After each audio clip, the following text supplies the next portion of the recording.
తల్లిలాగా ప్రవర్తించడం ప్రారంభించా. విన్నారా ఈ మాట? అమలారా ఐలారా, కొంచెం అనుభవం కలిగిన సేవకుడిగా చెప్తున్నాను. ఈ కడవరి దినాల్లో సంఘాలు పాడవుతుంది, సంఘస్థుల ద్వారానే సంఘాలు పాడవుతున్నాయి. సంఘాలు పతనమైపోతుంది, దేవుని నమ్ముకున్న విశ్వాసుల ద్వారానే పాడైపోతున్నాయి. బయట మతోన్మాదపు వ్యక్తుల ద్వారా సంఘాలకు ఎంత విఘాతం కలుగుతుందో అది ప్రక్కన పెడితే, అంతకంటే ఎక్కువ విఘాతం దేని వలన కలుగుతుందో తెలుసా? మనలో మన మధ్యలోనే సాతానుగాడు గొడవలు పెట్టి మన చేతులారా మన సంఘాలు పాడు చేసుకునేటట్లుగా కుయుక్తిగా సాతాను సంఘాలు పనిచేస్తున్నాడు. అలా పని చేయకుండా ఉండాలంటే ప్రతి బిడ్డ లోకంలో బయట what ever you may be, నువ్వు గెస్టెడ్ ఆఫీసర్ అయి ఉండొచ్చు, ప్రైజ్ గాడ్. సివిల్ సర్వెంట్ అయి ఉండొచ్చు, ప్రైజ్ గాడ్. హెడ్ మిస్సెస్ అయి ఉండొచ్చు, ప్రైజ్ గాడ్. బయట లోకంలో కోట్లకు పడగెత్తిన కోటీశ్వరుడిగా దేవుని చేత నువ్వు ఆశీర్వదించబడి ఉండొచ్చు, ప్రైజ్ గాడ్. బయట లోకంలో నువ్వు ఎంత అధికుడు అయినా నీ గొప్పతనం, నీ దర్పం, నీ అధికారం చెప్పులు విడిచే చోటే నీ దర్పాన్ని విడిచిపెట్టి మందిరంలో అడుగు పెట్టేటప్పుడు తల్లిలాగా మందిరంలో అడుగు పెట్టాలి.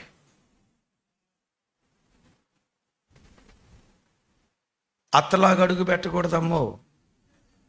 ఇదే బాధ. సంఘంలో ఏ బిడ్డ కూడా అత్తలాగా ఉండకూడదు. నా వైపు చూడు. సంఘంలో ప్రతి బిడ్డ బోధకుడితో సహా, సీనియర్ విశ్వాసులతో సహా చెప్పులు ఎక్కడ విడిచిపెడుతున్నామో ఆ చెప్పులు విడిచిపెట్టే చోటే నీ ఎంఆర్ఓ పదవి విడిచిపెట్టాలి, నీ సీనియారిటీ విడిచిపెట్టాలి, నీ ఆధిపత్యాన్ని విడిచిపెట్టి నీ దర్పాన్ని అక్కడే విడిచిపెట్టి మందిరంలో అడుగుపెట్టిన తర్వాత ఒక తల్లిలాగా, పురుషులైనా స్త్రీలైనా ఒక తల్లిలాగా సంఘంలో ప్రవర్తించాలి. ఇందాక చెప్పే కదా, ఎవరిలాగా ప్రవర్తించకూడదు, అస్సలు అత్తలాగా ప్రవర్తించకూడదు. ఇక్కడ ఎవరైనా అత్తలుంటే నా వైపు కోపంగా చూడొద్దమ్మా. మామూలుగా ఒక మాట చెప్తాను, 90% అత్త అంటే అత్త 90% పెత్తందారీ వ్యవస్థ. ఒకసారి చెప్పండి. సంఘంలో ఏ బిడ్డ కూడా, అయ్యా ప్రత్యేకంగా సంఘ పెద్దలతో నా మనవి, మీరెవరూ నా వైపు కోపంగా చూడొద్దు. నాకు రవికుమార్ గారు ఏం చెప్పలేదు, ఇంకొకళ్ళు ఏం చెప్పలేదు. నాకు ఆత్మదేవుడు ఏం చెప్పాలనుకున్నారు, ఏం చెప్పాలని ప్రేరేపించాడో అది చెప్పిపోతారు. ఇంకోసారి పిలవం అని అన్నారా, అసలు నాకు రావాల్సిన అవసరమే లేదు. 150 సార్లు అయ్యగారు ఫోన్ చేస్తే కానీ నేను తర్వాత వచ్చాను. నాకు అనుకూలత లేదు, రాను కూడా. అంటే రానంటే ఏదో అని కాదు, నాకున్న అననుకూలతను బట్టి. కానీ దేవుని ప్రతినిధిగా మీ సంఘానికి మేలైన మాటలు, వచ్చిన ప్రజలకు మేలైన మాటలు చెప్పి వెళ్తాను. తప్పకుండా దేవుడు కార్యం చేస్తాడు.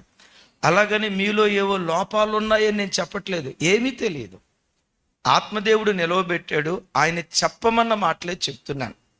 సంఘంలో పెద్దవాళ్ళు ఎప్పుడు కూడా పెత్తనం చేసేవాళ్ళుగా ఉండకూడదు, తల్లిలాగా ప్రజల మధ్యలో వ్యవహరించాలి. సంఘంలో అత్తలాగా ఉన్నారనుకోండి, అత్త ఎక్కువ శాతం పెత్తనదారీ వ్యవస్థ కాదా? అవునంటారా కాదంటారా? అత్తలు చెప్పట్లా, కోడలు చెప్తున్నారు ఈ మాట. అమ్మ రేపు మీరు కూడా అత్తలు అవుతారు. అత్త అంటే అందరు అత్తలు అట్లా ఉంటారని కాదు. అత్త అనే కాడికి ఏ కాడికి పెత్తందారీ వ్యవస్థ. ఈ కోడల సంగతి చెప్పమంటారా? ఇంట్లో అన్ని పనులు చేస్తుంది కానీ ఏది మనస్ఫూర్తిగా చేయదు. అది ఒక కృప. అన్ని పనులు చేస్తుంది. ఆ మధ్య పక్కంటోళ్ళు అడిగారట, ఏమా ఏంటి ఈ మధ్య పాత్రలో అంట్లు మీ కోడలు దవ్వుతున్నట్లుందే, శుభ్రం చేస్తున్నట్టుందే అంటే, అవును సిస్టరు, ఎట్టా తెలిసింది నీకు? అంట్లన్నిటికీ సొట్టలు పడితేనో అంటే తవ్వుతానే ఉంటుంది, పెట్టమని బాణకేసి కొడుతుంది. అంటే అన్ని పనులు చేస్తుంది కానీ ఎట్లా చేస్తుంది చెప్పండి తల్లి? ఎట్లా చేస్తుంది? ఏది మనస్ఫూర్తిగా చేయదు.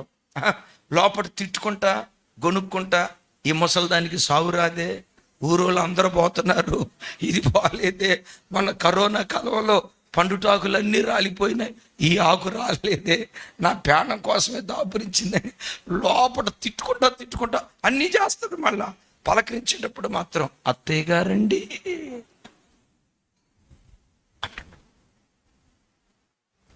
కొడుకు కూతుర్లు ఉంటారు, బాధ్యత లేనోళ్ళు, గారాబం. అమ్మ కూతుర్లు అందరూ అట్లా ఉంటారని కాదురా, మళ్ళీ మీరు బాధపడద్దు. బాధ్యత కలిగిన కూతుర్లు ఉంటారు, కొడుకు కూతురు బాధ్యత లేనోళ్ళు. ఇక ఇంట్లో అసలు సిసలు అద్భుతమైన క్యారెక్టర్ ఒకటి ఉంది, మామూలు క్యారెక్టర్ ఏంటో తెలుసా?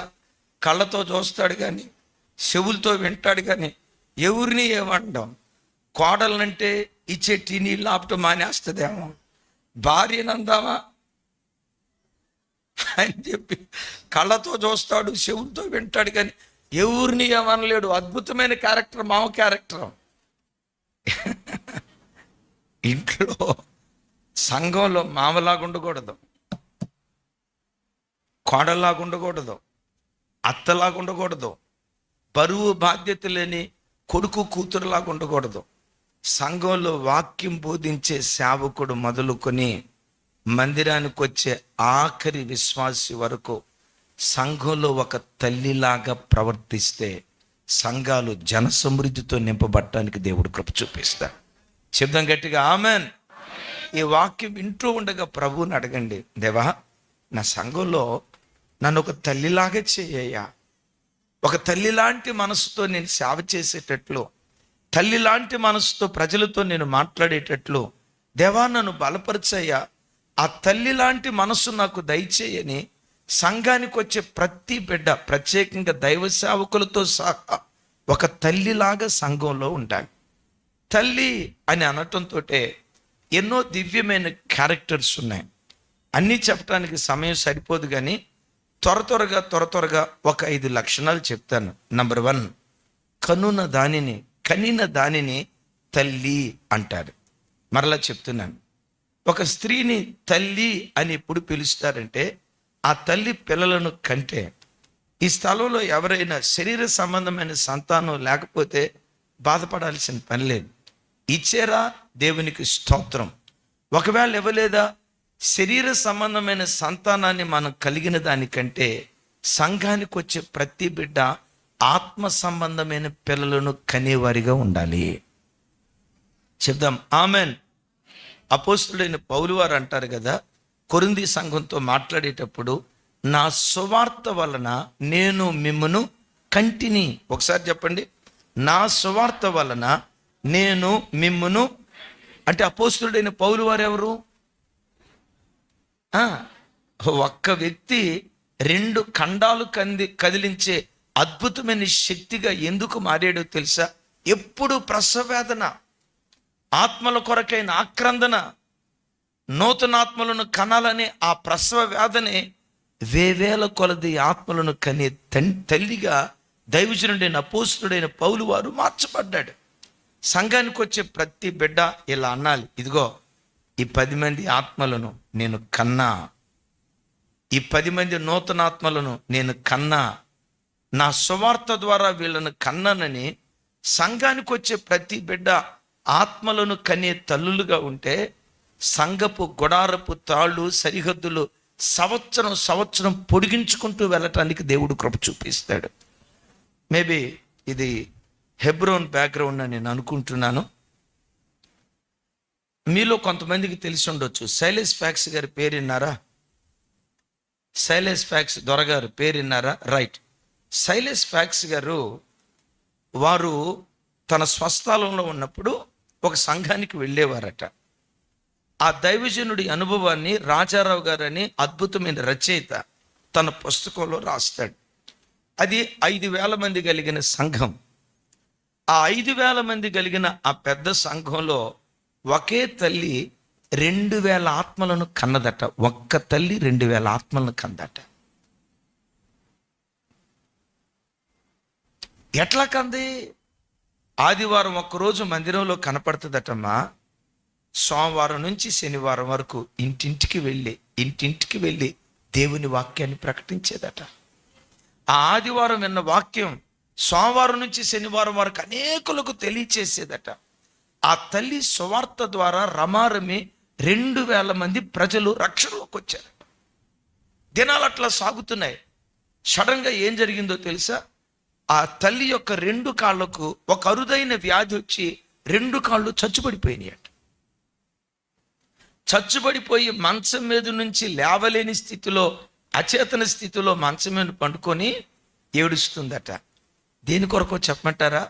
కాళ్ళు చచ్చుబడిపోయినందుకు కాదు, నీ పని చేయలేకపోతున్నానయ్యా. అంతకు మునుపు అక్కడికిక్కడికి తిరిగి వాక్యం ప్రకటించి ప్రజలను నడిపించేదాన్నయ్యా, ఇప్పుడు ఆత్మలను నడిపించలేకపోతున్నానయ్యా అని చచ్చుబడిన తన కాళ్ళను బట్టి ఏడుస్తూ ఉండేదట. ఏ రోజు కూడా నా కాళ్ళు బాగు చేయయ్యా, నన్ను స్వస్థపరిచయ్యా అని దేవుణ్ణి అడిగింది కాదట. దినాలు అట్లా సాగుతున్నాయి. దేవుడు అన్నారట, నీ హ్యాండ్ రైటింగ్ చాలా బాగుంటుంది కదా, హ్యాండ్ రైటింగ్తో ఉత్తరాలు రాసి ఉత్తర పరిచర్య ద్వారా సువార్త ప్రకటించు. మారు మాట మాట్లాడకుండా ఉత్తర పరిచర్య ప్రారంభించిందట. కొందరిని రక్షణలోకి నడిపించిందట. ఇలా ఉత్తర పరిచర్య చేసే రోజుల్లో సడన్గా కాళ్ళకే జబ్బు వచ్చిందో 2 చేతులకు అదే జబ్బు వచ్చేసిందట. కాళ్ళు చేతులు 2 పూర్తిగా చచ్చుబడిపోయాయి. మీరు ఎప్పుడైనా చూడండి, సంఘానికి వచ్చే ప్రజల్లో ఏ విశ్వాసుల కుటుంబం సంఘానికి బాగా ఉపయోగపడతారో ఆ కుటుంబాల మీదే సాతాను ఎక్కువ దాడి చేస్తాడు. ఏ సేవకుడు దేవుని చేతుల్లో బలమైన పాత్రగా వాడబడాలని దేవుడు సంకల్పించారో వాళ్ళ మీదే సాతాను మరెక్కువగా పనిచేయటం ప్రారంభిస్తాడు. మీరు ఎక్కడైనా చూడండి, కొన్ని సంఘాల్లో ఆ భార్యాభర్తల సంఘ పెద్దలో సేవకునికి కిరీటంలాగా ఉంటారు. సేవకుడు పదే పదే చెప్తాడు, మా సంఘానికి వీరు అకుల ప్రిస్కిల్లా లాంటి వాళ్ళయ్యా, భక్తి కలిగిన వాళ్ళు లాంటి వాళ్ళయ్యా, వీళ్ళు మా సంఘానికి పునాదులయ్యా అని వాళ్ళని పరిచయం చేసినప్పుడు కన్నీళ్లు విడుస్తూ పరిచయం చేస్తాడు. బాధాకరమైన సంగతి ఏంటో తెలుసా? అలాంటి గొప్ప సాక్ష్యం పొందుకున్న ఆ మంచి భార్యాభర్తల కడుపును పుట్టే పిల్లలు కొన్ని చోట్ల ఫినీహాసు హోఫ్నీ లాగా బ్రతుకుతారు. ఎందుకో తెలుసా? దేవుని కొరకు ఎవరు ఉపయోగపడతారో వాళ్ళ కుటుంబాల మీదే, వాళ్ళ జీవితాల మీదే సాతాను దాడి చేయటం ప్రారంభిస్తాడు. ఈ తల్లి 2 కాళ్ళు చేతులు చచ్చుబడిపోతే అప్పుడు ఏడుస్తుందట. ఏమని? నీ పని చేస్తే నాకెందుకు ఈ జబ్బిచ్చావు అని కాదు, నా కాళ్ళు చేతులు ఎందుకు చచ్చుబడ్డాయి అని కాదు, నీ పని చేయని జీవితం నాకు వద్దయ్యా, నీ పనికి నేను ఉపయోగపడకపోతే, స్వార్థ పనిలో నేను పాలిభాగస్తురాలిని కాకపోతే నన్ను తీసేసుకోయ్యా. నీ పనికి నేను ఉపయోగపడకపోతే, స్వార్థ పనిలో నేను పాలిభాగస్తురాలిని కాకపోతే నన్ను తీసేసుకోయ్యా. నీ పనికి ఉపయోగపడని జీవితం నాకెందుకు, తీసేసుకోయ్యా. ఏడుస్తుందట. అప్పుడు దేవుడు అన్నాడట, దేవుడు ఎంత విచిత్రమైన వారో చూడండి. నా కుమారి,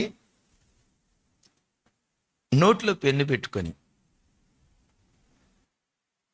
గుండ్రంగా అక్షరాలు రాయటం నేర్చుకో. ఆ నేర్చుకొని ఏం చేయాలి ప్రభా అని అనలా. మెల్లిగా నోట్లో పెన్ను పెట్టుకొని గుండ్రంగా అక్షరాలు రాయటం నేర్చుకుందట. ఆ ప్రభా గుండ్రంగా అక్షరాలు రాయటం నేర్చుకున్నా. ఎక్కడ పెన్ను పెట్టుకొని చెప్పాలి? నోట్లో పెన్ను పెట్టుకొని గుండ్రంగా అక్షరాలు రాయటమా? మనం చేతిలో పెన్ను పెట్టుకొని అక్షరాలు రాస్తే కొంతమంది రైటింగ్ డాక్టర్ గారు రైటింగ్, రాసినోడికి తప్ప ఇంకెవడికి అర్థం కాదు, అంత అద్భుతంగా ఉంటుంది. అలాంటిది నోట్లో పెన్ను పెట్టుకొని అక్షరాలు రాసమంటే మెల్లిగా గుండ్రంగా అక్షరాలు నేర్చుకుందట. అప్పుడు దేవుడు అన్నాడట, మరలా ఉత్తర పరిచర్య ప్రారంభించు అన్నాడట. నోటులు పెన్ను పెట్టుకొని ఉత్తరాలు రాసి ఉత్తర పరిచర్య ద్వారా 1500 మందిని రక్షణ మార్గంలోకి నడిపించిందట. ఇది నేను కల్పించి చెప్తున్న మాట కాదు, దైవజనులు రాజారావు గారు రాసిన పుస్తకంలో నేను చదివిన మాట ఇది. సైలెస్ ఫ్యాక్స్ దొరగారి ద్వారా వారు విని ఆ సంగతి రాశారు. కాళ్ళు చేతులు 2 చచ్చుబడిపోయినా అలాంటి స్థితిలో 1500 మందిని రక్షణ మార్గంలోకి నడిపించింది. నేనంట, ఇప్పుడు ఆ స్త్రీని మనం ఏమనొచ్చు? అందరూ చెప్పాలి. సంఘానికి ఎవరు కావాలి? సంఘానికి ఆత్మలను కనే స్త్రీలు, ఆత్మలను కనే పురుషులుంటే వాళ్ళందరూ తల్లులే. వచ్చిన ప్రతి బిడ్డ ఆత్మలను కనేవాళ్ళైతే సంవత్సరం సంవత్సరం మందిరపు సరిహద్దులు గొడారపుత్రాలు పొడిగించబట్టడానికి దేవుడు కృప చూపిస్తాడు. గట్టిగా చెప్దాం ఆమేన్. మరలా మూలవాక్యానికి వస్తాం. దెబోరా ఏమంటుంది? నాతో కలిసి చెప్పండి. దెబోరా అను నేను రాకమునుపు ఇశ్రాయేలీలలో తల్లిగా నుండక మునుపు గ్రామములు నిర్జనములాయెను. దాన్ని ఆపోజిట్లో చెప్పండి ఒకసారి. దెబోరాను నేను వచ్చిన తర్వాత, ఇశ్రాయేలీలలో తల్లిగానున్న తర్వాత గ్రామములు జన సమృద్ధితో నింపబడ్డాయి. ఇంకొకసారి అంట, ఇశ్రాయేలు ప్రజల మధ్యలో న్యాయాధిపతినిగా ఉందా, తల్లిగా ఉందా? ప్రవక్తిగా ఉందా, తల్లిగా ఉందా? ఎగైన్ అండ్ ఎగైన్ అయిలారా, మీ తోబుట్టుగా నా చేతులెత్తి దండం పెట్టి చెప్తున్నా, బయట whatever you may be, నీ హోదా ఎంత గొప్పదైనా చెప్పులు విడిచే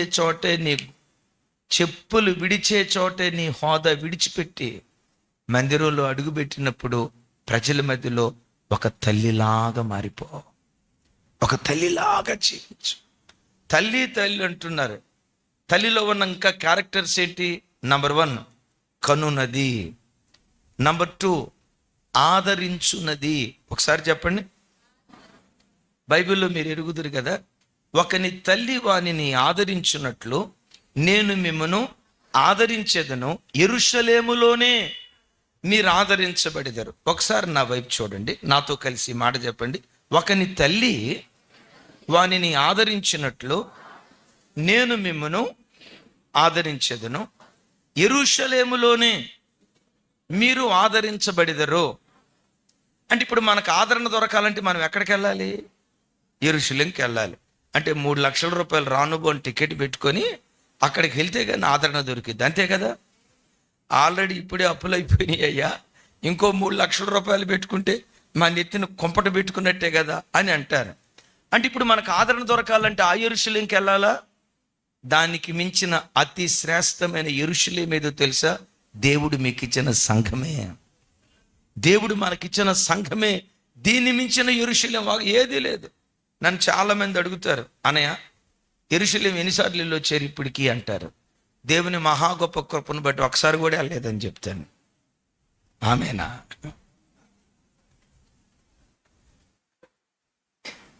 వినండి, గమనించండి. ప్రజలకు ఆదరణ యెరూషలేములో ఇవ్వాలనుకుంటున్నాడు. యెరూషలేము అంటే సంఘం, సంఘం, సంఘం. అద్భుతం. మీలో చాలామందికి అందరూ ఆదివారపు ఆరాధనకు సంఘానికి వస్తారు. ఈ అనుభవం కలిగిన వాళ్ళు ఎవరైనా ఉంటే చేతులు ఎత్తండి. ఇప్పుడు నేను అడగబోయే మాట, మీరు బాగా దుఃఖంతో ఉన్నప్పుడు, గుండెలు బ్రద్దలైపోయేటట్లుగా ఏడ్చి వేదనతో ఆదివారం మందిరానికి వచ్చినప్పుడు, ఆరాధనలో ఎప్పుడైనా దేవుడు మీ దగ్గరికి వచ్చి మీ కన్నీళ్లు దుడుస్తా, ఎందుకురా నా కుమారుడా ఏడుస్తున్నావు, నేనున్నా కదరా, ఎందుకమ్మా ఏడుస్తున్నావు, నేనున్నానరా నీకు అని దేవుడు ఎప్పుడైనా స్వయంగా మీ దగ్గరకు వచ్చి ఒక తల్లిలాగా మీ కన్నీళ్లు తుడిచాడా? దేవుడు స్వయంగా నా దగ్గరకు వచ్చి నా కన్నీళ్లు తుడిచాడు అన్నవాళ్ళు ఎవరైనా ఉంటే చేతులు ఎత్తండి. 1 2. ఎప్పుడు రాలేదయ్యా దేవుడు నా దగ్గరికి, దేవుడు డైరెక్ట్గా వచ్చి నా కన్నీళ్లు తొడవలేదు అన్నవాళ్ళు ఉంటే చేతులు ఎత్తండి. కొంతమంది ఇందాక చేతులు ఎత్తలా, ఇప్పుడు చేతులు ఎత్తలా. వాళ్ళకి నేను ముద్దుగా పెట్టే పేరు ఏంటంటే గోపి. సరే, మీరు చెప్పకపోయారు, అబ్రాహ్మ అన్నే కదన్నా, నన్ను గూర్చి చెప్తా, డైరెక్ట్గా నన్ను గూర్చి చెప్తా.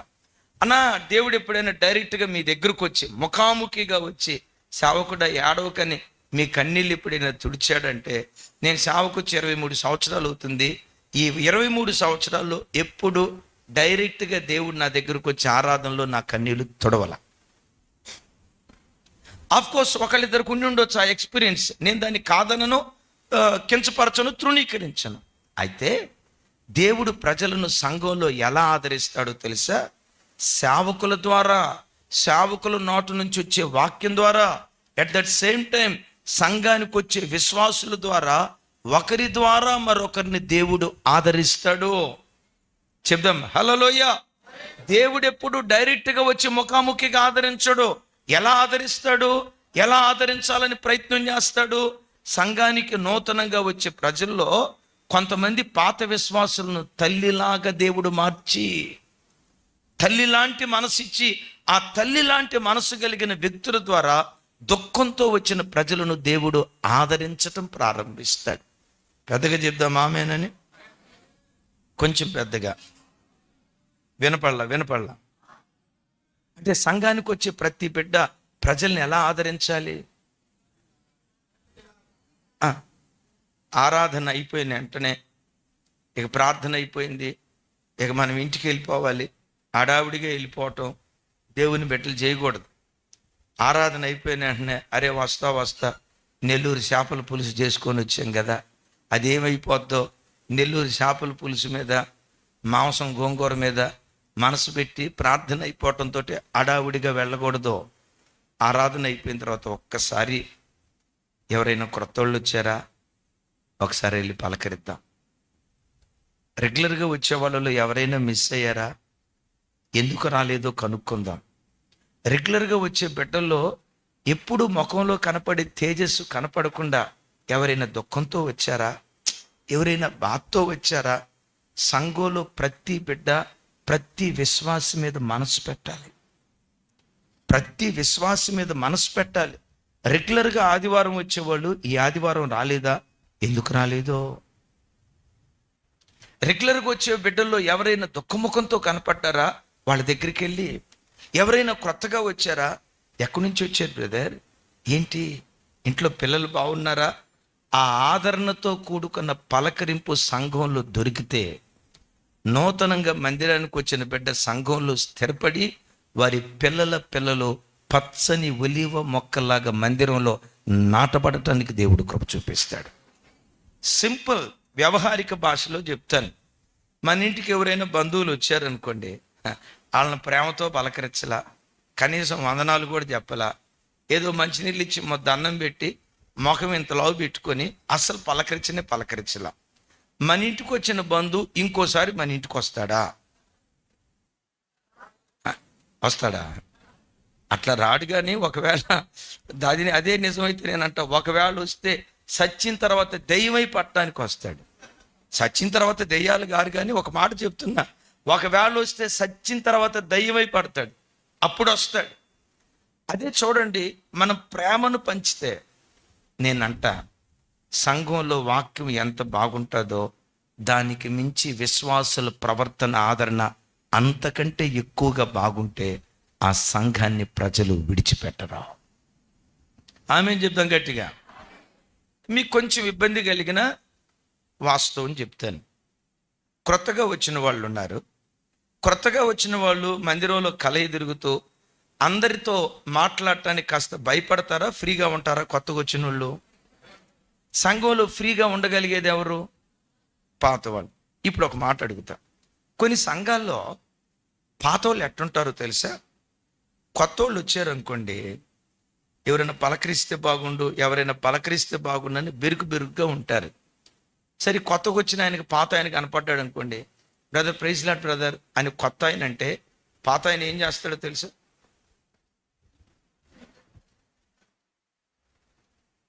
నరేంద్ర మోడీ గారు కూడా ఆ రేంజ్లో బిల్డప్ అయ్యాడు.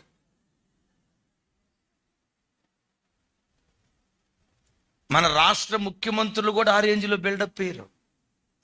కొన్ని చర్చెస్లోనండి, మీరెవరు ఏమనుకోవద్దు, ఏమయ్య గారు మా సీనియర్ల మీదే మీరు పడ్డారని. కాపరి బాధ కాపరికి తెలుసు సార్, షుగర్ పేషెంట్ బాధ ఇంకో షుగర్ పేషెంట్కి తెలుసు. అట్లాగే నాకు చర్చిలో దేవుని దేవలు ఏ బాధ లేదయ్య గారు. ఒక మాట చెప్తాను, అందరూ మంచి సహకారులు. కొన్ని చోట్ల సీనియర్స్ ఎట్లుంటారో తెలుసా? మేము సీనియర్లు, ఈ చర్చికి పునాది. ఎవరైనా మా దగ్గరికి వచ్చి అన్నా వందనాలు అని 10 మంది వందనాలు చెప్తే ఇక మనోడి ఫీలింగ్ ఉంటుంది, భూమికి ఆకాశానికి మధ్యలో వేలాడుతూ ఉంటాడు. అసలు ఎంత ఫీల్ అయిపోతాడు. అట్లుండకూడదు.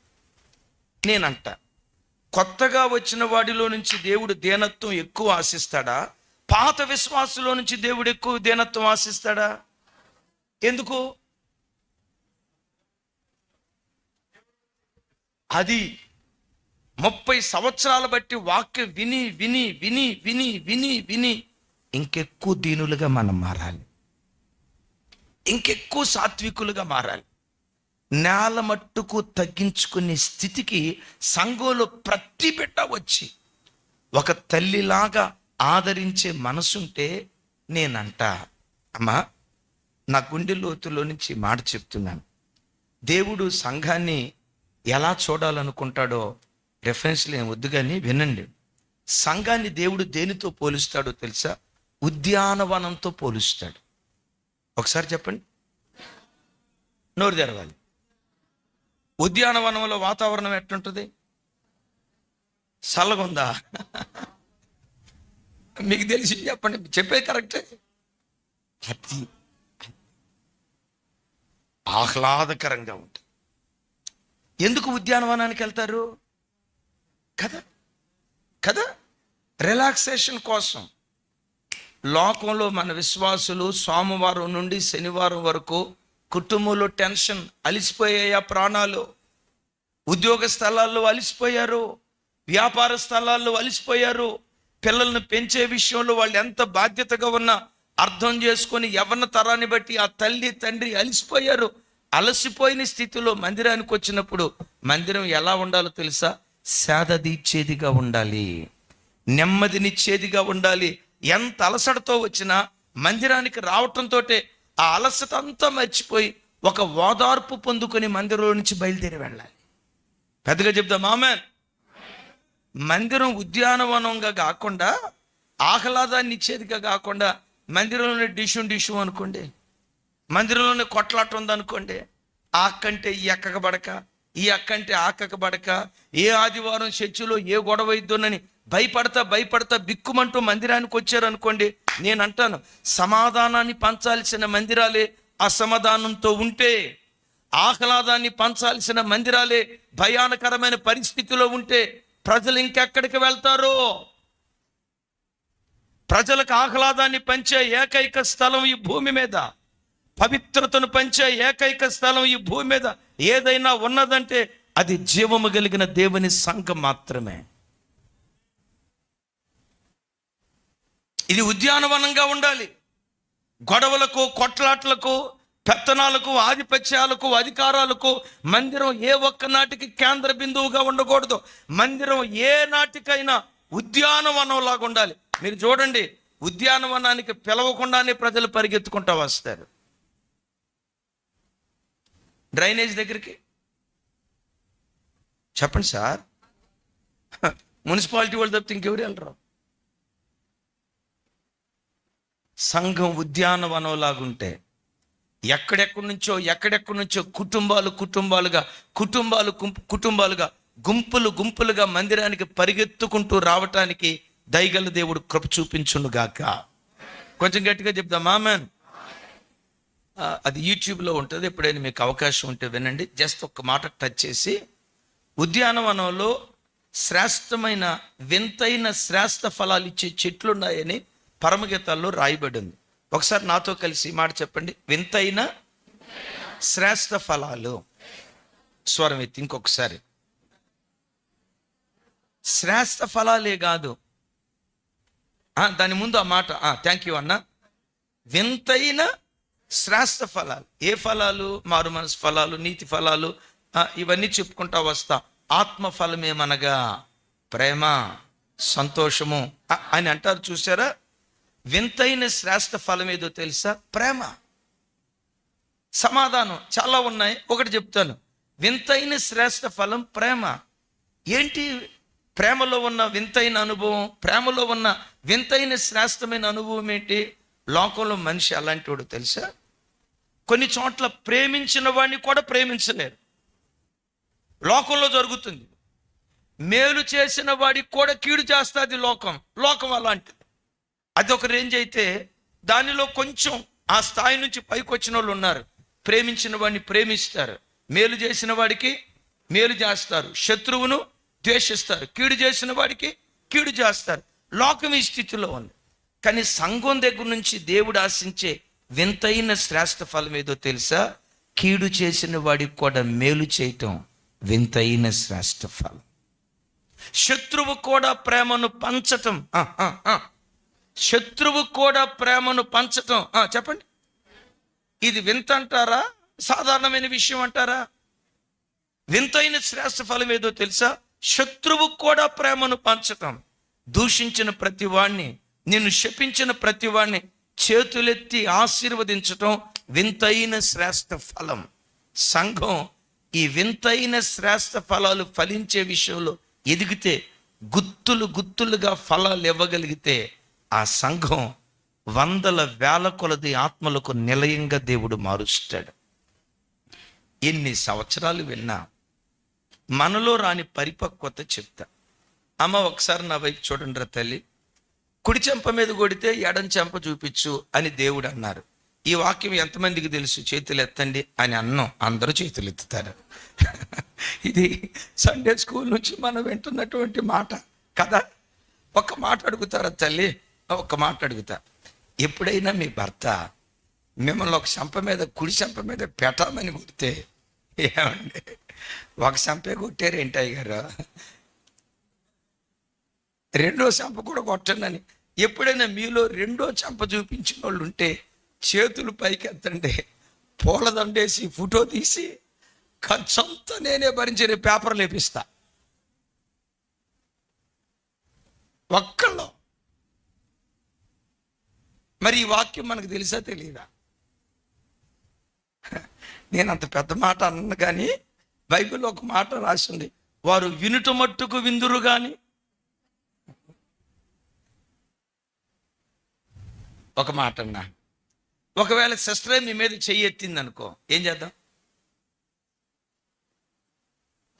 మీరు ఎట్టాటి మాటలు సంఘంలో చెప్తే ఎట్టానా అని అనద్దు. వాక్యం స్త్రీలకే కాదు, దేవుని ఎదుట స్త్రీ అని పురుషుడని. ఒక విచిత్రం చెప్పంటారా? ఈరోజు యూట్యూబ్లో ఓపెన్ చేసి చూస్తే కొన్ని చోట్ల ఆ చర్చిలో కొట్లాడుకున్నారు, ఈ చర్చిలో కొట్లాడుకున్నారు. దుఃఖకరం, బాధాకరం. చెప్పుల స్టాండ్ దగ్గర ఇద్దరు సీనియర్ విశ్వాసులు చెప్పులతో కొట్టుకున్నారట. చెప్పుల స్టాండ్ దగ్గర చెప్పులతో కొట్టుకుని సంఘం రెండు ముక్కలైపోయిందట.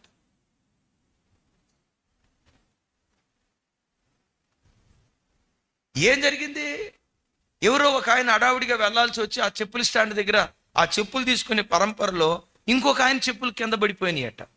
ఈయన అర్జెంటుగా వెళ్లాల్సి వచ్చి ఇక తన చెప్పులు తొడుక్కొని వెళ్లే లోపు ఈయన చెప్పుల్ని అప్రయత్నంగా తన్నాడట. ఒక చెప్పు ఇంకో చెప్పు అటు పడిపోయిందట. ఆ చెప్పులు ఈయన చూసి అన్నాడట, రే కళ్ళెట్టున్నాయి, ఒళ్ళెట్టుందరా నీకో అని అన్నాడట. ఈ మొదట ఆయన అన్నాడట, మాటలు చక్కగా రాని, ఏవిరా నోరు పెద్దగా లేస్తుంది, నేను ఎవరిని, 30 సంవత్సరాల సీనియర్ని చర్చిలో, నువ్వు 25 సంవత్సరాలోడివే, చెప్పండి. నేను బెతస్దా కోనేరు దగ్గర ఒకడు సీనియర్ మోస్ట్ ఉన్నాడు, ఆడు టాప్ మోస్ట్ సీనియర్, కాకపోతే రోగి. నేనెవరిని? సీనియర్ మోస్ట్నే. చెప్పుల స్టాండ్ దగ్గర విశ్వాసులు ఇద్దరు చెప్పులతో కొట్టుకున్నారటండి. ఈ పంచాయతీ పాస్టర్ గారి దగ్గరికి తీసుకొచ్చారు. పాస్టర్ గారి పరిస్థితి ఏంటో తెలుసా? కరవమంటే కప్ప కోపం. ఆయన మౌనంగా ఉన్నాడట. మాకు న్యాయం తీర్చని పాస్టర్ గారు మాకెందుకని వాళ్ళిద్దరు కొట్లాడుకొని సంఘాన్ని 2 ముక్కలు చేశారట. మొత్తానికి 3 ముక్కలు అయిపోయింది. ఓ మాట అంట, అరే 30 సంవత్సరాలు వాక్యం విన్నారే, 25 సంవత్సరాలు వాక్యం విన్నారే, విన్న వాక్యం ఏమైపోయింది? ఒక్క చెప్పులు స్టాండ్ దగ్గర. దేవుడు సంఘం దగ్గర నుంచి ఆశించేది వింతైన శ్రేష్ఠ ఫలాలు దేవుడు ఆశిస్తూ ఉన్నాడు. పెద్దగా చెప్దాం ఆమేన్. నేను పదే చెప్తున్న, సంఘంలో ఎప్పుడు ఆదరణ దొరకాలి. ఒకసారి పెద్దగా చెప్పండి. ఆదరణ తల్లి దగ్గర దొరికిద్దా, అత్త దగ్గర దొరికిద్దా? అత్తలు ఎవ్వరూ నా వైపు బాధతో చూడొద్దు. అలంకారప్రాయంగా చెప్తున్నా, నయోమి అత్తే, కానీ తల్లి కంటే శ్రేష్టమైన గుణం కలిగిందిగా ఉంది కదా. కొంతమంది అత్తలు అలాంటి వాళ్ళు ఉంటారు. అయితే తల్లి క్యారెక్టర్ ఎలాంటిదో చెప్పమంటారా? ఒకవేళ తల్లి దగ్గరికి వచ్చి, మమ్మీ నడుము నొప్పి ఉంది మమ్మీ, మమ్మీ కాళ్ళు నొప్పిగా ఉంది మమ్మీ అని కూతురు చెప్పింది అనుకోండి, తల్లి ఏం చేస్తుందో తెలుసా? అవసరమైతే ఆ కుమార్తె కాళ్ళు ఒడిలో పెట్టుకొని, తల ఒడిలో పెట్టుకొని, నోరు రాసి కాళ్ళు ఒత్తుతా ఆ తల్లి ఎంత పరిచర్య చేస్తుందంటే అంత పరిచర్య చేస్తుంది. ఒకవేళ అదే మాట అత్తకి చెప్తే చెప్పదో, ఒకవేళ చెప్తే కొంతమంది అత్తలు స్టార్ట్ చేస్తారు, దీనికి ఎప్పుడు అన్నీ మాయిదారు రోగాలేనమ్మా, ఈరోజు నడువుల నొప్పి అంటది, రేపు కడుపుల నొప్పి అంటది, ఈరోజు కడుపుల నొప్పి అంటది, రేపు మోకాళ్ళ నొప్పి అంటది. అదే విచిత్రమో మాయిదారు రోగ.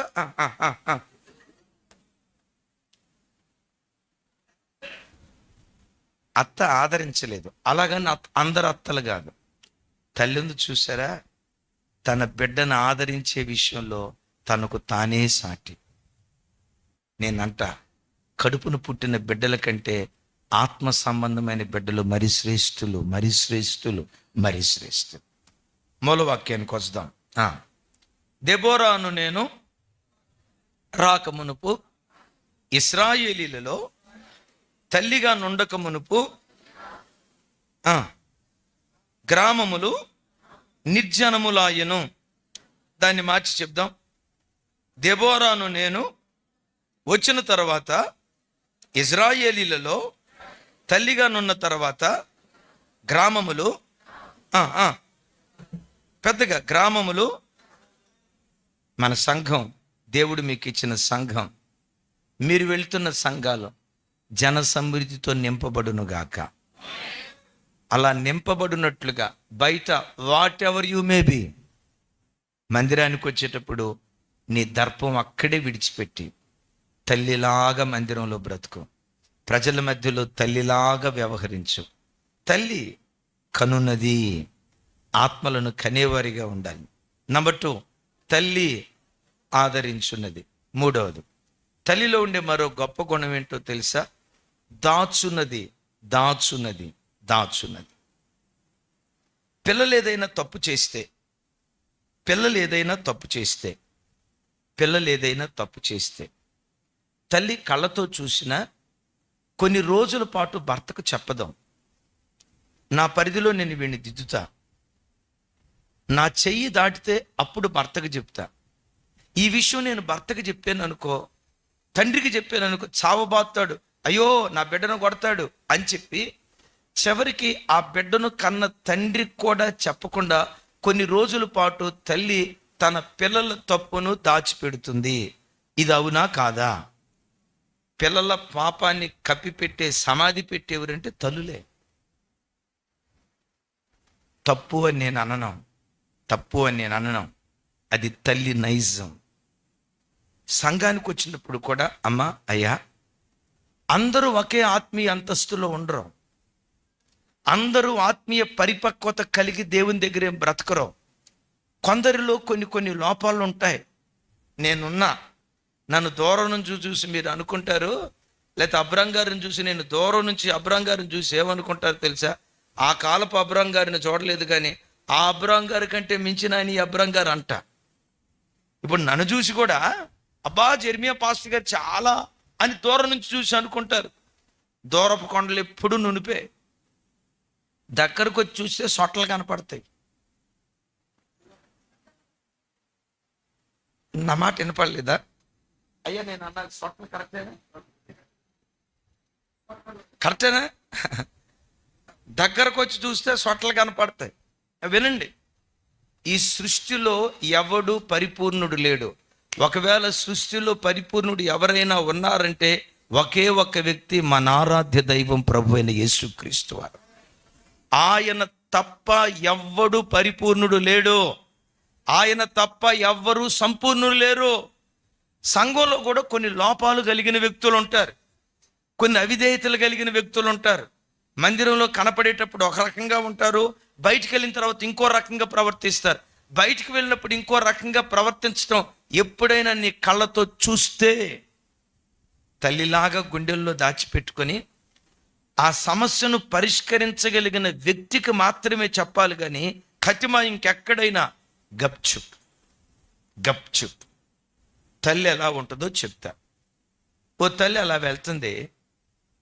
వాళ్ళ కొడుకు రోడ్డు మీద నిలబడి వేళ్ళ మీద సిగరెట్ పెట్టుకొని గట్టిగా ఒక దమ్ములాగి పొగదులుతున్నాడు. నోట్లో నుంచి, ముక్కులో నుంచి, రైలు గొట్టంలో నుంచి పొగ వచ్చినట్టు వస్తుంది. చెవుల్లోంచి కూడా వాడు పొగ తెప్పిస్తున్నాడు. ఈ సిగరెట్తో పాటు మందు కూడా తాగుతున్నాడు. చూడక కన్న తల్లి కళ్ళతో చూసింది. కళ్ళతో చూసిన తర్వాత ఇంటి పక్క వాళ్ళ దగ్గరికి వెళ్ళి, సిస్టరో మీకు తెలుసా, మా అబ్బాయి సిగరెట్ తాగుతున్నాడు, మా అబ్బాయి మందు కూడా తాగుతున్నాడు, ఫలానా అమ్మాయిని ఎక్కించుకొని బండి మీద మా అబ్బాయి అని తల్లి 10 మందికి చెప్పిద్దా లేదా? చెప్పిద్ది కదా. అదే చర్చికి వచ్చి ఇంకొక అబ్బాయి కనపడితే 5 పైసల ఖర్చు లేకుండా ఊరంతా సాటింపు వేయకపోతే నన్ను అడగండి. ఈరోజు సంఘాల్లో అత్తలు ఎక్కువైపోయారండి. తల్లి లాంటి మనసు సేవకులు కొండట్లా, తల్లి లాంటి మనసు విశ్వాసులు కొండట్లా. వాళ్ళ విషయం అయితే గుండెల్లో దాచుకుంటారు. వాళ్ళ బలహీనతలు, వాళ్ళ పొరపాట్లు, వాళ్ళ పిల్ల పొరపాట్లు అయితే గుండెల్లో దాచుకుంటారు. కానీ సంఘానికి వచ్చే బిడ్డల్లో ఎవరైనా ఒక చిన్న తప్పు చేస్తే ఎండగట్టి వీడట్ట అని వాడు సెచ్చి వదిలిపెట్టి వెళ్ళిపోయిన దాకా ప్రతి ఆదివారం ప్రసంగానికి ఆడి మీద ఆడు సెచ్చి మానిన తర్వాత అప్పుడు వెళ్తాడు మా పాస్టర్ గారు, బ్రదరు ప్లీజ్ బ్రదరు ఆ రోజు తప్పు అయిపోయింది. ఆడంటాడు, ఒక్కసారి ఫిక్స్ అయిన తర్వాత నేను అంతే. నిలబడే సేవకుడు తల్లిలాగుండాల. సంఘానికి వచ్చే ప్రతి విశ్వాసి ఒక తల్లిలాగుండాలి. అలాగని పాపాలను కప్పిపెట్టే సమాధి పెట్టేలాగుండమని కాదు. దాన్ని ఎవరు పరిష్కరించగలరు? సంఘంలో ఏ వ్యక్తిలోనైనా ఏదైనా లోపం ఉంటే దాన్ని పరిష్కరించగలిగేది మొట్టమొదట సంఘంలో సమస్యను పరిష్కరించేది దేవుడు. ఆయన పాదాల చెంతకెళ్ళి, మా సంఘానికి వచ్చి పలానా కెట్టుందయ్యా, పలానా అన్నిట్టున్నాడయ్యా, ప్రభా ఆ బిడ్డను మార్చయ్యా, మీ నామానికి అవమానం రాకూడదయ్యా, అయ్యా ఆ బిడ్డలో పరివర్తన కలుగు చేయని ఏడవాల్సినంతగా దేవుని దగ్గరాడు. నువ్వు ఎంత ఏడ్చినా వాడు దిద్దుకోవట్లేదా? ఆ సమస్యను పరిష్కరించగలిగింది వెరీ నెక్స్ట్ ఎవరయ్యంటే దైవజనుడు, సంఘ పెద్దలు, దైవజనుడు. వాళ్ళ దగ్గరకు వచ్చే సమస్య చెప్పాలి కానీ ఊరంతా మనం చెప్పేవాళ్ళగా పొరపాటున ఉండకూడదు. Amen, amen. అన్నల చెడుతనాన్ని గూర్చి యోసేపు ఎవరికి చెప్పాడు?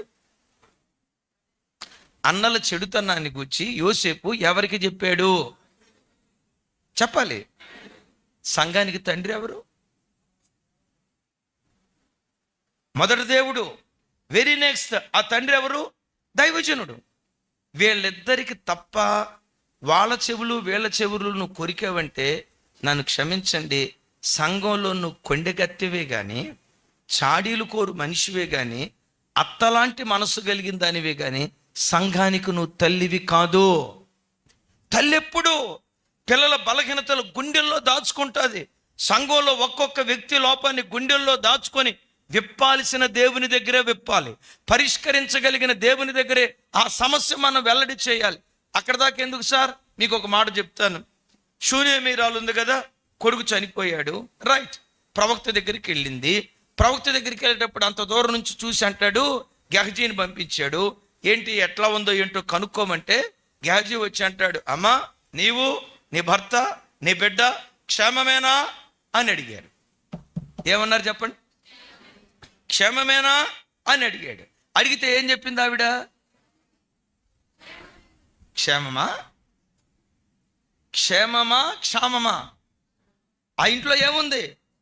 క్షామం ఉంది. క్షేమమేనా అంటే ఏముంది? అదే ఎలీషా ప్రవక్త దగ్గరికి వెళ్ళి క్షేమం కాదయ్యా క్షామం అంది. అంటే దీని అర్థం ఏంటో తెలుసా? దారిని పోయే దానిలకి మన సమస్య చెప్పకూడదు, ఊరోళ్ళందరికీ మన సమస్య చెప్పకూడదు, పరిష్కరించగలిగే దేవుని దగ్గర, రైట్.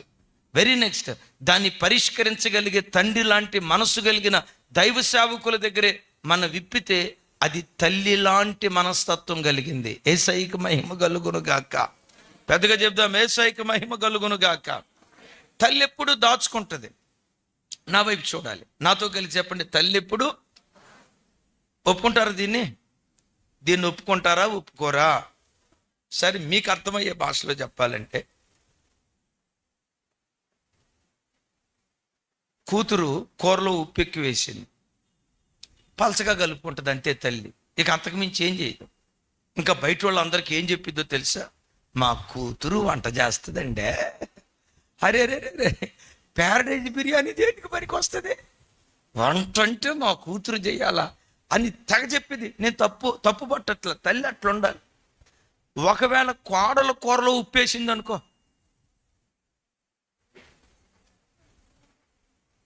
ఎవరు అంటున్నారు, అమ్మా ఏమ్మా మీ అత్త అట్లా చేసిందే, రేపు నువ్వు అత్తమైన తర్వాత అట్లా చేయొద్దురా తల్లి. అత్త ఏం చేసిందో తెలుసా? ఇక చూడండి, ఊరందరికీ చెప్పి దాని వయసు చూస్తే 30 అయ్యా, ఎప్పటికీ కూర ఎట్టా చేయాలో రాలేదయ్యా. అంతటితో ఆపుతుందా? కొడుకు ఫోన్ చేస్తుంది. ఫోన్ చేసి ఏమంటుందో తెలుసా? రే నాన్న, నువ్వు వచ్చేదాకా నేను బతుకుంటానో లేదో నాకు తెలియదురా, నన్ను చంపడానికి మీ ఆవిడ ప్రయత్నం చేసిందిరా అని టపామని ఫోన్ ఆఫ్ చేసి స్విచ్ ఆఫ్ చేస్తుంది. ఆ డ్యూటీలో ఉన్న కొడుక్కి బీపీ లేదు. ఈ తల్లి మాట చెప్పిన తర్వాత 190కి పోతుంది. ఒరే, చంపడానికి ప్రయత్నం చేస్తుందంటే నిద్రపోతా ఉండేటప్పుడు దిండుతో ఏమన్నా అదివిందా? ఇలాంటి కార్యక్రమాన్ని ఏమన్నా చేసిందా? ఏం చేసిందిరా బాబు, ఎందుకు ఇట్లా అంటుంది, ఏం జరిగిందని ఉన్న పాటున డ్యూటీ అక్కడ వదిలిపెట్టి, ఫైల్స్ అక్కడ వదిలిపెట్టి, ఏం జరిగిద్దో నేను వెళ్ళేసాక అమ్మ బతుకుంటుందో ఉండదో అని చెప్పి కంగారు పడతా. అది స్కూటర్ అయినా 2 వీలర్ అయినా 100 స్పీడ్లో వస్తాడు.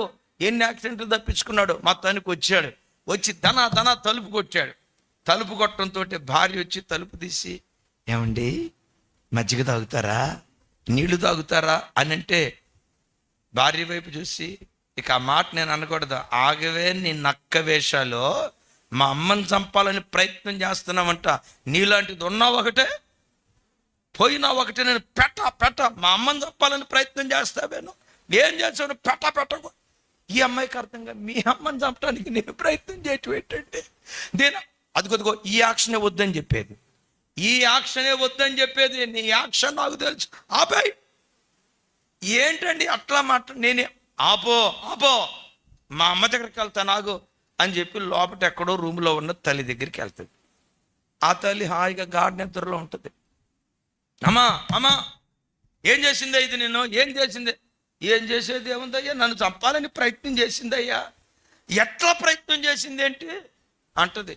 నాకు బీపీ ఉందన్న సంగతి నీకు తెలుసమ్మా, అది కూరలో ఉప్పు ఎక్కువ వేసిందయ్యా. వీడికి అర్థం కాక, నేను ఏదో అనుకొని వస్తే దానికి ఎక్కడ దాకా వెళ్ళిందో చూడండి. అత్త మహాశైరాలు ఎక్కడ దాకా వెళ్ళింది. అదే తల్లి అయితే, మరలా చెప్తున్నా, అత్తలు ఎవ్వరూ నా మీద బాధ పెట్టుకోవద్దు. మీ మొఖాలు చూస్తే నాకు ఇట్టే అర్థం అవుతుంది, ఈ కాలపు నయోమి లాంటి వాళ్ళు మీరని. లోకంలో జరిగే సంగతి చెప్తున్నాను కదా. తల్లి ఇప్పుడు గుండెల్లో దాచుకుంటుంది. సంఘంలో ప్రతి బిడ్డ, అమ్మ లైవ్ వెళ్తుందా సరే, ఓ మాట చెప్పాలనుకున్నా కానీ లైవ్ వెళ్తుంది. మీకేం కాదు అయ్యేది నాకు. రైట్. కొంతమంది కాపరులకి ఎవరైనా విశ్వాసులు వచ్చి వాళ్ళ బాధ చెప్పుకుంటే మార్చి చెప్తా. నేను చెప్పేది జెండర్ వేరు, మార్చి చెప్తా. ఒక యవనబ్బాయి పాస్టర్ గారి దగ్గరికి వచ్చి, పాస్టర్ గారు నాకు చాలా ఇబ్బంది అయిపోతుంది, రహస్య స్థలాల్లో నాకు గజ్జి వచ్చింది పాస్టర్ గారు, నాకు గజ్జి పోయేటట్టు ప్రార్థన చేయండి పాస్టర్ గారు. ఏమండి, గజ్జిని గురించి చెప్పుకోవటానికి సిగ్గుపడతామా లేదా? అసలు ఈ వేదిక మీద మాట్లాడటానికి కూడా కాస్త ఎబ్బెట్టుగా ఉంటుంది. ఆ యవన బిడ్డ పాస్టర్ గారికి చెప్పాడంటే ఎందుకు చెప్పుంటాడు? తండ్రి లాంటోడు, నా కొరకు ప్రార్థన చేస్తాడు, ఈయన ప్రార్థన ద్వారా నేను బాగుపడతాను, ఆ మనసుతో ఇది పాస్టర్ గారు నా పరిస్థితి ఏడ్చుకుంటా చెప్పాడు. ఆయన అట్లా వెళ్ళిన తర్వాత ఇంకొక ఆయన పాస్టర్ గారిని కలవటానికి వచ్చాడు. ఎరా, ఆ గజ్జోడు ఎదురుపడ్డా అని అన్నాడంట. గజ్జోడా? ఎవరు గజ్జోడు? అదే నీకు ఎదురెళ్ళాడే, అడే శ్యామనేవుడు ఉండాడే, అదిగా గజ్జోడు ఎదురుపడ్డా గజ్జోడేంటి అయ్య గారు? అరే వాడికి ఒంటి నిండా గజ్జారా అని వచ్చి నీ అబ్బాయికి చెప్పాడట. వాడు ఆగుతాడా? చర్చిలో అందరికీ చెప్పాడట. తర్వాత ఆదివారం చర్చి అంతా ఆ అబ్బాయి చర్చికి వస్తుంటే గజ్జోడు వస్తున్నాడు అని చెప్పి కూర్చుంటే, ఈ పక్కంటి ఎవరైతే కూర్చున్నారో కూర్చున్న ఆయన ఈ అబ్బాయి దగ్గరికి వెళ్ళి, ఎరా నీకు గజ్జంటగా?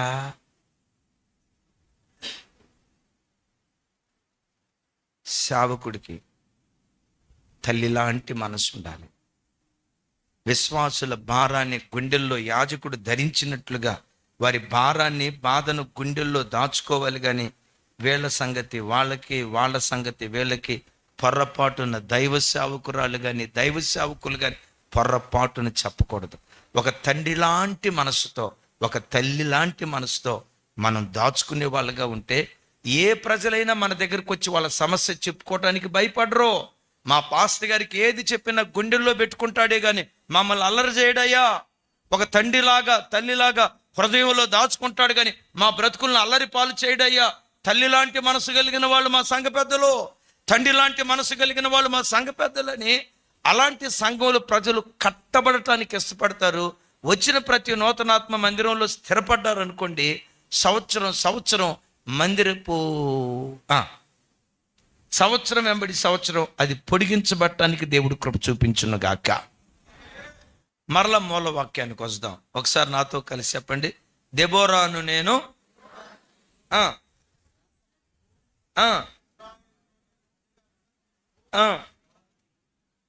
గ్రామములు నిర్జనములాయను.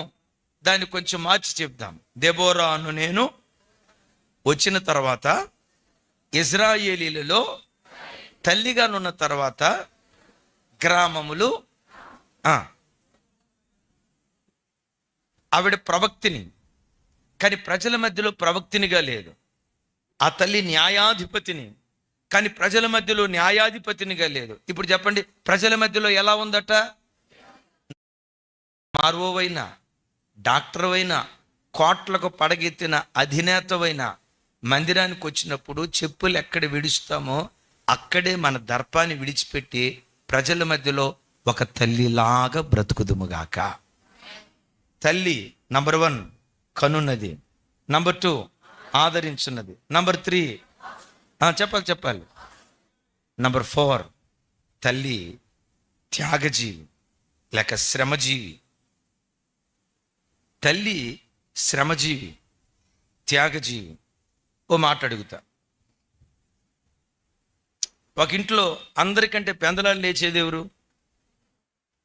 వినపడలా? అందరికంటే ఆలస్యంగా పండుకునేది ఎవరు? ఉదయం నుంచి సాయంత్రం దాకా ఇంట్లో గొడి చాకరీ చేసేది ఎవరు? అమ్మో, ఒక ఇంటిలో మిషన్ అన్నంత నిరంతరంగా పనిచేస్తో లేదో నాకు తెలియదు, కానీ అందరికంటే ముందు లేచి పిల్లలకి టిఫిన్ చేసి, భర్త క్యారేజీ కట్టి, పిల్లలకి క్యారేజీ కట్టి, 4 పిల్లలు ఉన్నారంటే నలుగురిది ఒకటే టేస్ట్ ఉంటుందా? ఒక్కొక్కరిది ఒకటో టేస్ట్ ఉంటుందా? ఒకడు నాకు ఇడ్లీయే కావాలంటాడు ఏ రోజైనా, ఇంకొకటి 24 గంటలు నాకు అదే వానపాములు ఉంటాయి చూసారా, అదే వానపాములు ఉంటాయి కదా, వాడు అమావాస్య అయినా పౌర్ణమైన నాకు వానపాములే కావాలంటాడు, నూడిల్సే కావాలంటాడు. ఇంకొకటి 24 గంటలు ఆమ్లెట్ దోశ తగ్గడు. ఒక్కొక్క నాలుగు ఒక్కొక్క టేస్ట్.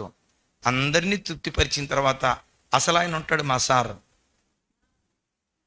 మావ కాదు మామంతటి నమ్మినమ్మ భర్త. వీళ్ళందరికీ గొడి చాకరీ చేసిన తర్వాత పాప పిచ్చి తల్లి ఏ 11 12 టిఫిన్ చేస్తుంది. 12 గంట అయ్యేసరికి మనకు 2వ కోటా కూడా స్టార్ట్ అయిపోద్ది. మనకు 2వ కోటా స్టార్ట్ అయ్యేటప్పటికి తల్లికి ఫస్ట్ కోటా కూడా స్టార్ట్ కాదు. ఏ 2 3 భోజనం చేస్తుంది. అట్లా నడుమాలుస్తామని అనుకునే లోపు మరలా సాయంత్రం 5 పిల్లలు వస్తారు.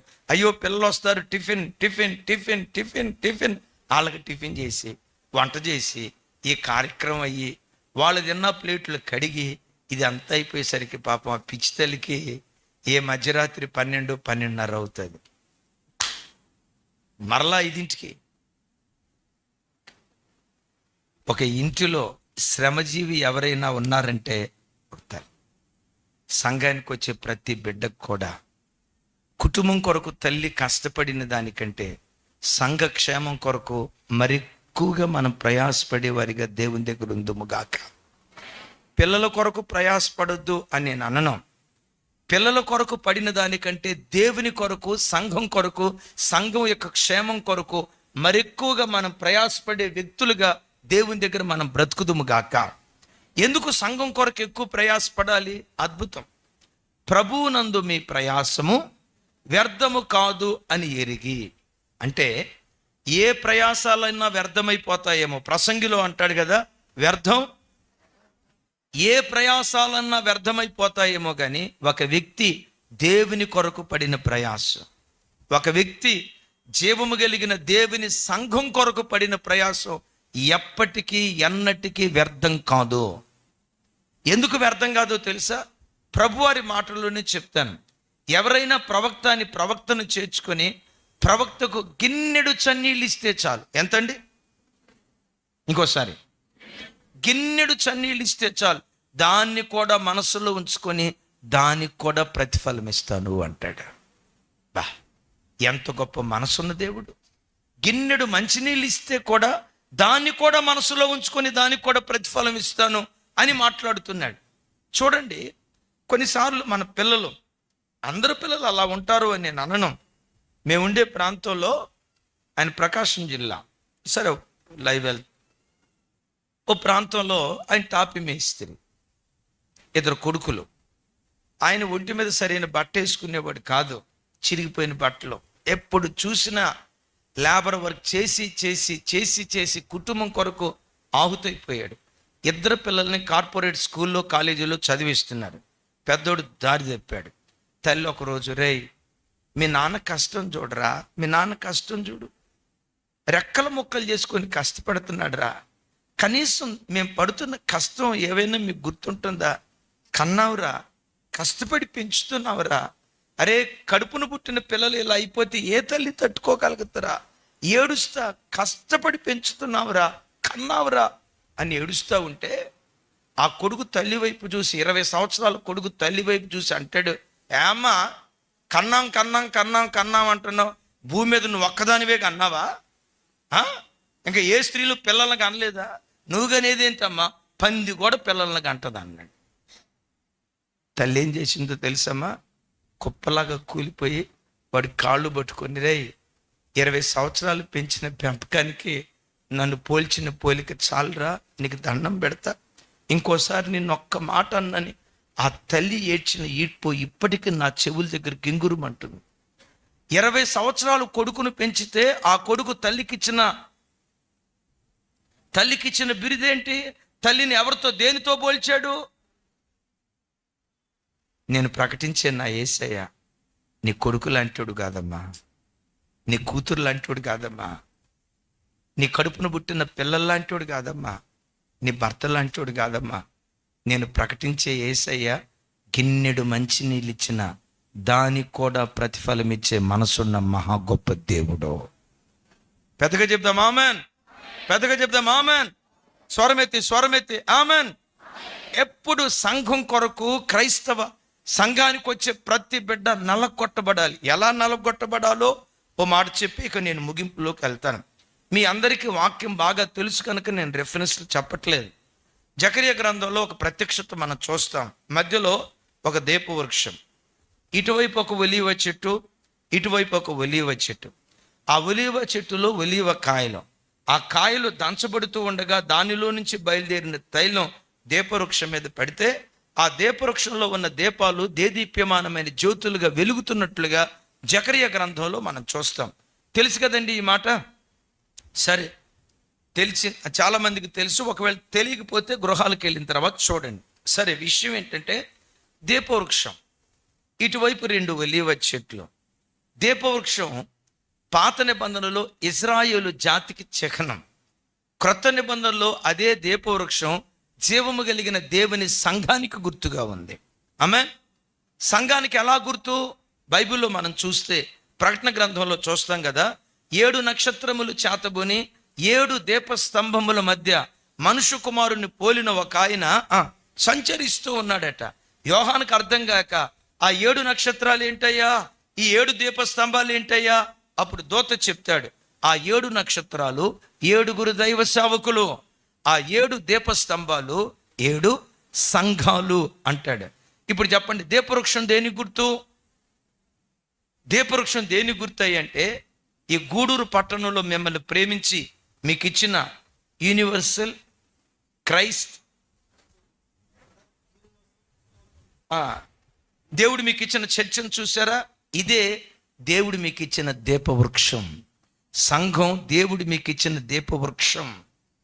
దేవుడు మీకు ఇచ్చిన సంఘం మీకు ఇచ్చిన దీపవృక్షం. సంఘానికి ఎవరో పిలిస్తే మీరు రాలేదు సుమే. రవికుమారయ్య గారు పిలిస్తే రాలేదు. అపోస్తుడైన పౌలు గారు అంటారు కదా, ఈ పరిచర్యను ప్రభు వలన నేను పొంది తిని. ఈ పరిచర్యకు ఎవరు పిలిస్తే వచ్చారు? ఎవరో పిలిచినందువల్ల కాదు. ఈ పరిచర్యలో నువ్వు నాటబడటం నీ పట్ల దేవుని కొన్న అనాది సంకల్పం. దేవుడు నడిపించాడు కాబట్టి సేవకు మీరు రాగలిగారు, ఈ మందిరానికి రాగలిగారు. అయితే మందిరానికి వచ్చిన తర్వాత ఇటువైపు ఒక ఒలీవ చెట్టు, అటువైపు ఒక ఒలీవ చెట్టు. ఒక ఒలీవ చెట్టు జెరుబాబెలు, ఇంకొక ఒలీవ చెట్టు యెహోషువ. యెహోషువ ప్రధాన యాజకుడు, జెరుబాబెలు యోధా రాష్ట్రపు గవర్నర్. విచిత్రం ఏంటో తెలుసా? దేవుని మందిరాన్ని కట్టడానికి యాజకుడు, గవర్నర్ ఇద్దరు చేయి కలిపి ఇజ్రాయేలు జాతిని ఉద్ధరించటం ప్రారంభించారు. నా మాట, ఏ సంఘంలో సేవకులు విశ్వాసులు కలిసి పని చేస్తారో ఆ స్థలం అద్భుతాల కేంద్రంగా దేవుడు మారుస్తాడు. కలిసి పని చేసే చోట ఇక్కడ ఎవరెవరు పని చేస్తున్నారు? జెరుబాబెలు, యెహోషువ. యెహోషువ ఎవరు? ప్రధాన యాజకుడు. జెరుబాబెలు ఎవరు? గవర్నర్. విన్నారా ఈ మాట? టీచర్ కాదు, హెడ్ మాస్టర్ కాదు, హెడ్ మిస్సెస్ కాదు, కలెక్టర్ కాదు. వీటన్నిటికంటే ఉన్నతమైన పదవి గవర్నర్. ఇప్పుడు ఈ గవర్నరు మందిరం కట్టేటప్పుడు బైబిల్లో రాయబడిన ఒక విచిత్రమైన మాట ఏంటో తెలుసా? జెరుబాబెలు చేతిలో గుండు నూలుండుట చూచి యెహోవా సంతోషించును అని రాసింది. ఒకసారి చెప్పండి మాట, పెద్దగా చెప్పండి. ముగింపులోకి వచ్చాం. జెరుబాబెలు చేతిలో గుండు నూలుండుట చూచి. గుండు నూలు సహజంగా ఎవరి చేతిలో ఉంటుంది? టాపీ మేస్త్రి చేతిలో. గోడలు కట్టడానికి టాపీ మేస్త్రి వాడతాడు. గుండు నూలు ఉండేది టాపీ మేస్త్రి చేతిలో. మరి ఇప్పుడు ఎవరి చేతిలో ఉందట? అంటే గవర్నర్ దేవుని మందిరంలో టాపీ మేస్త్రి అయిపోయాడు. ఇందాక చెప్పే కదా, మనం గవర్నర్లమైనా చెప్పులు ఇడిచే చోటే మన హోదా విడిచిపెట్టి ఇప్పుడు మందిరానికి వచ్చిన తర్వాత టాపీ మేస్త్రిలాగా దేవుని పని చేస్తుంది. ఈ దీపాలు వెలగాలంటే ఆ ఒలీవ చెట్టుకున్న కాయలు దంచబడాలి, నలగొట్టబడాలి. దంచబడినప్పుడే, నలగొట్టబడినప్పుడే దానిలో నుంచి నూనె బయలుదేరుతుంది. సేవకులు కానీ విశ్వాసులు కానీ సంఘం కొరకు ఎంత దంచబడతామో, ఏ సేవకుడు ఎంత నలిగిపోతాడో, ఏ విశ్వాసులు ఎంత ఎక్కువగా నలిగిపోతారో, నలిగిపోయే కొద్దీ వెలిగేటట్లుగా దేవుడు కృప చూపిస్తాడు. పెద్దగా చెప్దాం ఆమెన్. పెండబడాలి. నీ బలం, నీ సమయం, నీ ధనం, నీకు కలిగిన ప్రతిదీ దేవుని పరిచర్య కొరకు పెండబడితే నీలో నుంచి బయలుదేరిన తైలం సంఘానికి వచ్చే ఆత్మల దీపాలు వెలగటానికి దేవుడు కృప చూపిస్తాడు. ఆమెన్ చెప్దాం. ఆమెన్. తల్లి 4వది త్యాగమూర్తి. ఆఖరి మాట చెప్తాను. ఏదన్నా ఉంటే వేరే విషయాలు రాత్రికి మాట్లాడుకుందాం. సరే, తల్లిలో ఉన్న అద్భుతమైన చివరి క్యారెక్టర్ ఏంటో తెలుసా? చాలా ఉన్నాయి. అద్భుతమైన చివరి క్యారెక్టర్ ఏంటో తెలుసా? కనునది, ఆదరించున్నది, దాచున్నది కదా, శ్రమజీవి, శ్రామికురాలు. ఎంత చేసినా కుటుంబానికి ఎంతో చేసినా ఎంత కూడా గుర్తింపు కోరుకోదు. దీనురాలు. విన్నారు ఈ మాట? కుటుంబంలో పిల్లలు ఉన్నారు, వాడు ఒక్కసారి ఒక చిన్న పని చేస్తే ఇక ఆ పని గురించి ఎన్నిసార్లు చెప్తాడు. అది ఇందాక చెప్పే కదా, వాడికి టిఫిన్ చేయడానికి నూడిల్స్ ప్యాకెట్ లేదు. రే నాన్న, షాప్కి వెళ్ళి ఒక నూడిల్స్ ప్యాకెట్ తీసుకుంటారా, నీకోసం పాల ప్యాకెట్ కూడా తీసుకురారా అని నూడిల్స్ ప్యాకెట్ తీసుకురామని చెప్పింది. చెప్పిన వెంటనే పిల్లలు నూడిల్స్ ప్యాకెట్ తీసుకురావడానికి వెళ్తారా, కొనుక్కోవటానికి ఇస్తేనే పోతా అంటారా? వాడికి లంచం ఇవ్వకుండా ఏ పని చేయడు. సరే, ఓ 10 రూపాయలు అదనంగా ఇచ్చి నీకేం కావాలో కొనుక్కోరా అని చెప్పి నూడిల్స్ ప్యాకెట్ తీసుకురామంటారు. ఆడు నూడిల్స్ ప్యాకెట్ తీసుకొచ్చిన తర్వాత విచిత్రం ఏంటో తెలుసా? ఒక్కసారి నూడిల్స్ ప్యాకెట్ తీసుకొచ్చి పదే పదే ఏమంటాడు తెలుసా? అప్పుడు నూడిల్స్ ప్యాకెట్ తీసుకురాలేదా మమ్మీ నేను?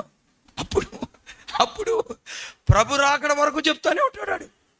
ఒక్కసారి నూడిల్స్ ప్యాకెట్ తీసుకొచ్చి అప్పుడు నూడిల్స్ ప్యాకెట్ తీసుకురాలేదమ్మా, అప్పుడు అప్పుడు అప్పుడు తీసుకురాలేదా మమ్మీ? డాడీ నువ్వు చూసావు కదా డాడీ అప్పుడు. ఒక్కసారి చేసి ఎన్నిసార్లు చెప్తాడో.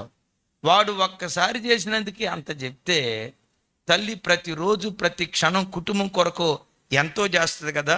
ఎంత చేసినా ఎంత కూడా బయటకు చెప్పుకోదు. Amen, amen. సంఘంలో తల్లిలాగా ఉండటువంటి అర్థం ఏంటో తెలుసా? సంఘం కొరకు మనం ఎంతైనా చేయనిగాక, ఏవైనా చేయనిగాక, మన స్థలాలు, ఇళ్ళు, పొలాలు సంఘానికి రాసివ్వనువు గాక, కోట్ల రూపాయలు కానుక దేవుని పరిచర్యకి వెదజల్లనివే గాక, ఎంత త్యాగం చేసి ఎంత సమర్పణతో బ్రతికినా సంఘంలో ఏ విశ్వాసి ఎంత కూడా గుర్తింపును కోరుకోకూడదు. ఇది కష్టం. మనుషులం కదా, ఇది కష్టం. కానీ తల్లికుండే గుణం ఎంత కూడా మనం గుర్తింపును కోరుకోకూడదు. ఎంత మరుగుగా ఉంటావో అంత వెలుగులోనికి రావటానికి దేవుడు కృప చూపిస్తాడు. యేసు ప్రభు వారు అంటారు కదా, కుడి చేత్తో చేసేది ఎడం చేతికి. నేను మిమ్మల్ని అడుగుతాను, ఇప్పుడు నేను అడిగే ప్రశ్నకి ఎవరైనా సమాధానం చెప్తే బంపర్ ఆఫర్, ₹1,00,00,000 చెక్కు రాసిపోతా. ఎవరైనా తల్లి కీర్తన సంకీర్తన మీకు కూడా ఆఫర్. మీ డాడీకి ఉన్న ఇబ్బందులన్నీ పోతాయి. ఇక ₹1,00,00,000 గిఫ్ట్. ఎవరైనా దీనికి సమాధానం చెప్పొచ్చు. తెలిసిన వాళ్ళు నాకు తెలిసాయి గారని చేయెత్తైనా చెప్పొచ్చు, డైరెక్ట్గా నిలవబడి అన్నా చెప్పొచ్చు. 5 రొట్టెలు 2 చేపలు యేసయ్య చేతులకు ఒక చిన్నోడు ఇచ్చారు కదా, తెలుసు కదా. 5 రొట్టెలు, ఆ చిన్నోడి పేరేంటి?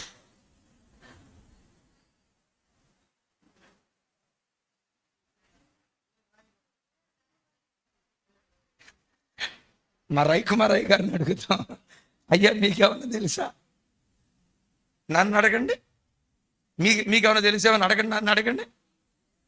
నాకు కూడా తెలియదు. ఎందుకు? బైబిల్లో రాయబడాల. ప్రవక్తకి ఇంటి మీద గది కట్టిందే బల్లా పేట, అదే ఏదో అన్నారన్నా. ఆవిడ పేరు ఎవరికైనా తెలిస్తే చెప్పండి చూద్దాం. రాయబడలా. ఎందుకో చెప్పమంటారా? వీళ్ళు సంఘానికి తల్లుల్లాంటి వాళ్ళు. వాళ్ళ పేరు రాయబట్టడానికి ఇష్టపడలా. ఎప్పుడు సంఘంలో ఎంత మరుగుగా ఉంటావో ఎంతైనా చెయ్యి, ఏవైనా చెయ్యి. చివరికి నీ ప్రాణం ఇవ్వటానికి కూడా వెనుతీయకుండా పగలు రాత్రి భేదం లేకుండా కర్షకురాలిగా మందిరం కొరకు ప్రయాసపడు. ఎంత ప్రయాసపడినా నాకు గుర్తింపు దొరకాలి. గుర్తింపు కోరుకోవద్దు. ప్రజల ద్వారా మెప్పు కోరుకోవద్దు. పాస్టర్ గారు నాకు సపరేట్గా కుర్చీ వేయాలి, నాకు సపరేట్ ట్రీట్మెంట్ ఇవ్వాలి, నన్ను పలకరించే పలకరింపులో కూడా చాలా గౌరవంగా ఉండాలి. ప్రజల చేత నువ్వు గుర్తింపును కోరుకొని ప్రజలు నిన్ను గుర్తిస్తే దేవుని ద్వారా నువ్వు గుర్తింపును కోల్పోతావు. మనకు మనుషుల ద్వారా గుర్తింపు కావాలా, దేవుని ద్వారా గుర్తింపు? కోతి తల్లే, మీకెవరికి శ్రమలు రాకుండాను గాక. ఎట్లా ఉండాలో చెప్తా. యేసయ్య ఒక మాట అంటారు. ఏమంటారంటే, మీరు లోకమునకు ఉప్పై ఉన్నారు అంటారు. ఏమంటారు చెప్పండి? ముప్పు కాదు, స్పష్టంగా మీరు లోకమునకు ఉప్పై ఉన్నారు. నేనంట ఉప్పు అంటదంట కూరతో ఒక మాట అంటదంట. ఏమంటది చెప్పండి? మీకు తెలియదు, ఏం కాదుగా. అదే అన్నేసి చూడు అంటే ఉప్పు లేకపోతే కూరకు రుచి ఉందా? కూర అంతటికి రుచినిచ్చేది ఉప్పే. ఇక ఉప్పు లేకపోతే కేల్ కథం, ఎందుకు పనికిరాదు కూర. ఇప్పుడు చికెను మటను వండుకున్నారు, రైట్. వండుకునేటప్పుడు ఆ మటన్లో మాంసం ముక్కలు వేస్తారా లేదా? చెప్పండి బ్రదర్. మాంసం ముక్కలు వేస్తారు. టమాటాలు వేస్తారా లేదా? వేస్తారు కదా. కొత్తిమీర వేస్తారా లేదా? కరివేపాకు వేస్తారా లేదా? పచ్చిమిర్చి వేస్తారా లేదా? ఉప్పు వేస్తారా లేదా? వేసారు కదా. ఓ 30 గంట సేపు వండుకున్నారు. ఇక తిందామని ప్లేట్లో కూర వేసుకున్నారు. ప్లేట్లో కూర వేసుకున్న తర్వాత నా వైపు చూడాలి. పచ్చిమిర్చి కనపడిద్దా లేదా? అందులో మిర్చి కనపడిద్దా లేదా? కరివేపాకు కనపడిద్దా లేదా? కొత్తిమీర కనపడిద్దా లేదా? చెప్పాలి. టమాటా తొక్కలు కనపడతాయా లేదా? మాంసం ముక్కలు కనపడతాయా లేదా? కనపడకపోతే ప్రాణం బాధ. మాంసం ముక్కలు కనపడ్డాయా లేదా? కనపడ్డాయి కదా. నేను అడుగుతా, ఉప్పు కనపడిందా లేదా? వేయలేదా? రేవైంది, కరిగి మరుగై రుచినిచ్చింది. తల్లి లాంటి మనసు కలిగిన బిడ్డలు సంఘంలో కరిగి మరుగై సంఘానికి రుచినిచ్చే ఉప్పులాగా దేవుని కొరకు మనం బ్రతకాలి. ఈ 5 లక్షణాలు కలిగి మనం బ్రతికితే ఇలాంటి మందిరాలు ప్రతి సంవత్సరం ఎన్నో ఎన్నో ఎన్నో కట్టే కృప దేవుడు అనుగ్రహించును గాక. ఇప్పుడు చెప్పండి, సంఘంలో మనం ఎలా ఉందాం? ఆగండి. తల్లిలాగా ఉందామా? అత్తలాగా ఉందామా? కొడుకులాగా ఉందామా? కూతురులాగా ఉందామా? కోడల్లాగా ఉందామా? మామలాగా ఉందామా? పెద్దగా చెప్పాలా? ఇది పురుషులకేనా స్త్రీలకు కూడానా? బా, ఇంకొకటి అడిగే అవకాశమే లేకుండా చేశారు. రైట్. అందరికీ ఒక్కొక్క బిడ్డ సంఘంలో తల్లిలాగా బ్రతుకుదాం. ఇది ప్రపంచానికి, ఈ పరిసర ప్రాంతాలకు దీవెనకరమైన పరిచర్యగా ఈ సేవను దేవుడు దీవించి వర్ధిల్ల చేయునుగాక. Thank you. కళ్ళు మూసుకుందాం. ప్రార్థన.